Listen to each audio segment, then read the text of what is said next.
Kebayang nggak nenek moyang kita hidup di hutan-hutan tropis yang lebat, bangun rumah panggung dari kayu, sambil dengerin suara burung dan gemercik air sungai? Mereka tuh udah pinter banget loh, bikin alat-alat dari batu, berburu, dan nanam tanaman kayak padi. Nah, zaman itu, perdagangan udah mulai hidup. Orang-orang barter pakai rempah-rempah. Serius, rempah-rempah Nusantara tuh udah jadi incaran dunia bahkan sebelum kita ngerti apa itu YouTube. Mereka juga udah mulai bikin kapal buat nyebrang lautan.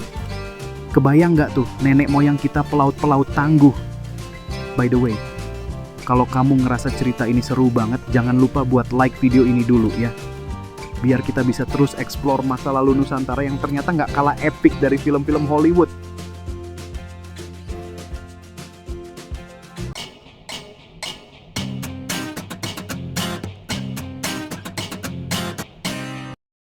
Kita sering banget mikir kalau teknologi itu baru ada di zaman modern. Tapi, gengs, tahu nggak sih? Teknologi Nusantara tuh udah gila canggih sejak zaman dulu. Contohnya kapal pinisi. Itu bukan sekadar kapal biasa loh. Desainnya tuh udah diakui dunia. Bahkan orang luar tuh belajar bikin kapal karena lihat pinisi kita.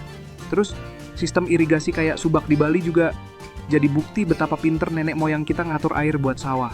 Mereka nggak cuma mikir soal tanaman doang, tapi juga soal harmoni sama alam. Kebayang nggak kalau kita di zaman itu diajarin langsung sama para petani yang udah ahli? BTW, kalau kamu suka cerita kayak gini, subscribe dulu dong. Biar nggak ketinggalan kisah seru lainnya. Kita bakal bongkar lebih banyak hal keren dari Nusantara.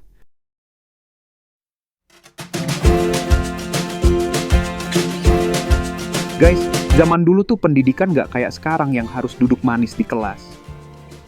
Nenek moyang kita belajarnya langsung dari alam. Bayangin aja, anak-anak kecil diajarin baca bintang buat navigasi, atau diajarin bikin anyaman dari bambu sama para tetua desa. Tradisi kayak gini bikin ilmu mereka tuh nggak cuman di kepala, tapi juga nempel di hati. Dan yang keren, mereka ngajarin itu sambil tetap ngelindungin lingkungan. Nggak ada tuh yang namanya buang-buang sumber daya atau ngeksploitasi alam seenaknya. Kalau kamu suka konsep belajar kayak gini, yuk tulis di kolom komentar. Kira-kira apa yang bakal kamu pelajarin kalau balik ke zaman itu?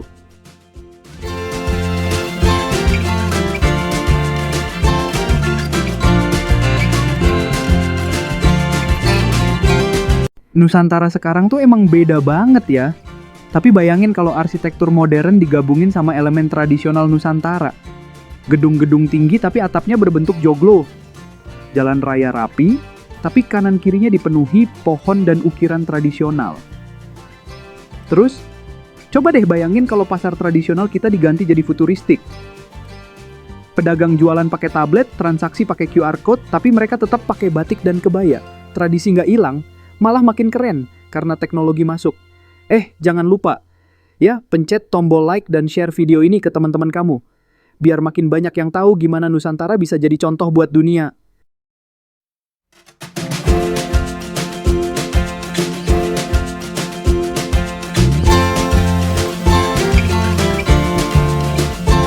Guys, Nusantara tuh bener-bener jadi pusat perhatian dunia. Dari zaman rempah-rempah sampai sekarang, semua mata tertuju ke sini. Tapi gimana kalau di masa depan Nusantara jadi pusat inovasi dunia? Bayangin deh, pelabuhan kita dipenuhi kapal futuristik, robot-robot otomatis bantu bongkar muat barang, dan orang-orang dari berbagai negara datang buat belajar dari kita. Nusantara nggak cuma jadi tempat tujuan wisata, tapi juga jadi role model buat negara lain. Kalau kamu setuju Nusantara bakal secanggih itu, kasih komentar amin di bawah. Siapa tahu doa kamu terkabul.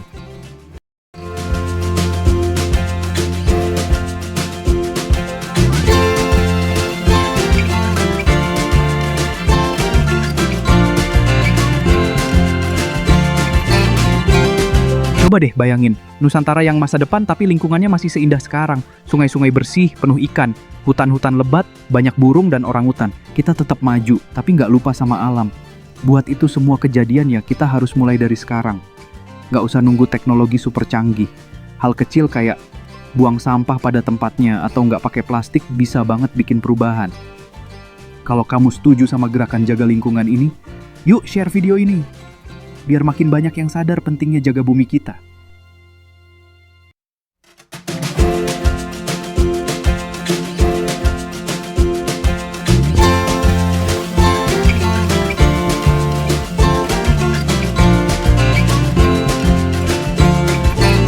Guys, bayangin kalau teknologi masa depan Nusantara tuh nggak ngerusak tradisi kita. Mobil listrik dengan ukiran batik, drone buat kirim paket tapi bentuknya mirip burung Garuda.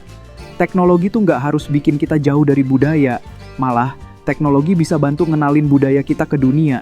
Bayangin hologram tari tradisional di Times Square atau gamelan dipakai buat soundtrack film Hollywood. Subscribe channel ini dulu deh. Kita bakal terus bahas ide-ide seru kayak gini di video-video selanjutnya.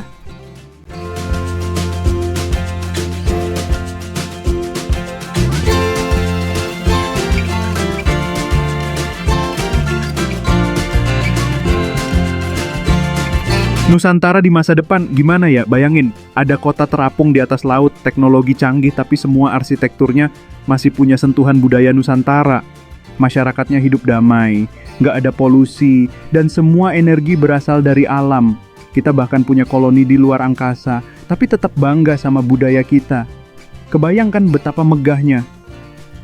Kalau kamu punya bayangan lain tentang Nusantara masa depan, komen di bawah. Ya, siapa tahu ide kamu bisa jadi inspirasi dunia.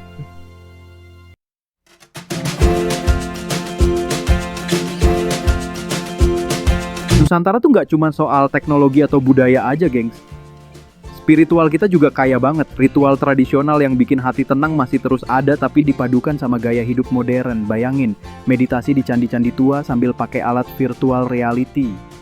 Atau doa bersama di puncak gunung sambil pakai teknologi hologram. Spiritualitas kita bisa jadi pedoman buat dunia yang makin sibuk.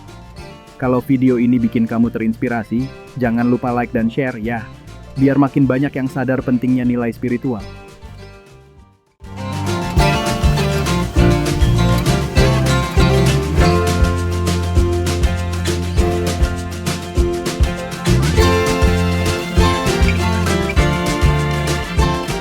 Guys, dari tadi kita udah ngobrol panjang banget soal Nusantara. Dari masa lalu, masa kini, sampai masa depan. Satu hal yang pasti, Nusantara tuh punya potensi luar biasa, asal kita bisa jaga dan terus bangga sama budaya kita. Kamu yang nonton video ini sekarang juga punya peran penting. Mulai dari hal kecil kayak dukung produk lokal, jaga lingkungan, atau sebarkan cerita tentang Nusantara ke dunia. Kalau kamu bangga jadi bagian dari Nusantara, kasih komentar "Aku Cinta Nusantara" di bawah ya. Dan jangan lupa subscribe biar kita bisa terus explore bareng di video selanjutnya.